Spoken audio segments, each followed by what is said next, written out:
আসসালামু আলাইকুম। আজকে ডিমের মজার একটা রেসিপি করে দেখাবো। ডিমের রেসিপিগুলো সাধারণত সহজ হয়ে থাকে, এই রেসিপিটা সহজ হলেও খেতে কিন্তু দুর্দান্ত। মাছ মাংসের চেয়েও ভীষণ মজার হবে আমার প্রসেস ফলো করে রান্না করলে। নতুন রাঁধুনি ও ব্যাচেলারদের জন্য ঝটপট রান্না হবে এটি।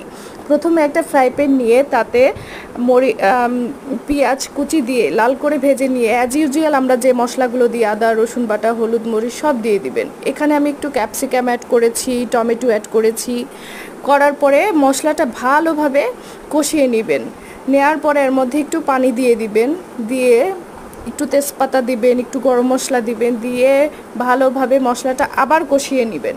কষানো হয়ে গেলে এর মধ্যে একটু পানি দিয়ে পানিটা ফুটে উঠলে তারপরে দেখেন ডিমগুলো আমি কেমন প্রসেস করে দিয়েছি। এইভাবে ডিমগুলো আলতোভাবে দিবেন এবং ডিমের উপর মরিচ দিয়ে দিবেন। দিয়ে চুলার আঁচটা লো হিটে রেখে এটা রান্না করবেন। এটার মধ্যে যে কাঁচামরিচ দিয়ে দিবেন এবং আমার ম্যাজিক মশলা হচ্ছে ভাজা জিরার গুঁড়া।